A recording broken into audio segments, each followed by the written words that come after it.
explain natin yung 120 pips natin noong July 5, 2024, Friday.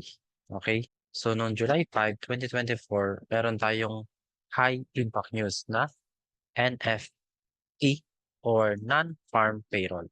So, yung non-farm payroll, isa siyang high impact news na nangyayari monthly. Paano nga ba ako nanalo ng 120 pips dito? So, ang gagamitin natin ditong strategy ay price action plus AMD. And time frame naman na gagamitin natin ay 15 minutes and 5 minutes. So, ang first na titingnan natin dito ay ang kanyang market structure. So, dito makikita natin, dito nga pala naka-on ang ating indicator na Lux Algo session. Session by Lux Algo.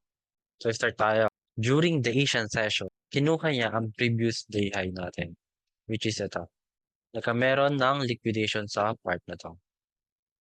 So, kung na-liquidate ang seller natin, we are going to expect na magkakameron ng reaction pababa. Dito, punta tayo sa mismong araw ng July 5. Dito, makikita natin na nagkameron ng unhealthy trend line pero meron liquidation na nangyari. So, ang opportunity dito ay yung reaction niya after ma-liquidate itong key level na ito. So, punta tayo sa 5 minutes time frame. So, dito na papasok yung strategy na accumulation, manipulation, and distribution. So, itong part na to,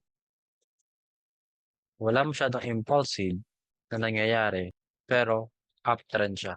And dito namang part na to is, ito yung time na na-liquidate yung ating mga previous day high. Ang nangyari dito, ito yung naging accumulation natin na uptrend. So, dito during London and Tokyo overlap, dito naman yung ating manipulation. Kasi nakita natin dito na meron ng liquidation. Ito yung manipulation.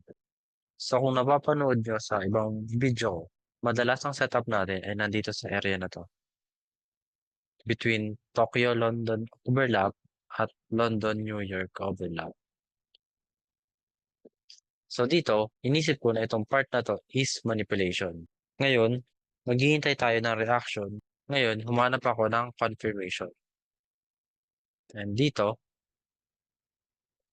binigyan niya tayo ng change of character.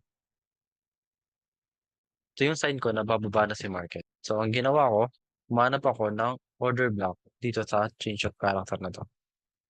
So, dito, ito yung order block na nakita ko. So, kung pamilyar kayo dito, sa ibang video ko rin, marami tayong ganitong triangle na kung saan ito yung mga nagbibigay sa atin ng magandang setup. Hinintay ko na ma-mitigate itong order block na to. So, na-mitigate naman siya, pero malaki pa rin ang tinaas na. So, dahil nasa isip ko na meron tayong non-farm payroll na news, which is high impact, ang setup ko dito ay higher dito sa ating previous high. Pagkat during high impact news, magkakameron muna siya ng ranging. So, itong ranging na to, hindi natin siya alam kung gaano kataas or gaano kababa ang gagawin before magkameron ng news. So, ito yung naging POI ko. Ang risk reward naman natin ay dito. So, ito, depende na lang to sa risk appetite niya. Pero itong part na to is from 65 to almost 69 or 40 pips risk. Dahil alam natin na magkakameron ng news, yung ranging, hindi natin sure. So, medyo mataas yung ating risk dito. So, itong order block na to, nag-entry tayo dito. And hinold natin siya hanggang dito sa 40 pips. Risk appetite natin. So, yun, depende yun sa atin kung hanggang saan yung ating risk appetite. And ang profit naman natin ay sinet up natin just below this signal level. Okay. And luckily, nung na-release yung news no 8:30, una niya tinamaan ang TP natin bago yung ating risk. So, nakuha natin siya. So, nag-play yung strategy natin dito na accumulation, manipulation, and distribution. So, yun lang. Kung meron kayong gustong itanong or gusto kong explain, leave nyo lang sa comment sa baba. Thank you.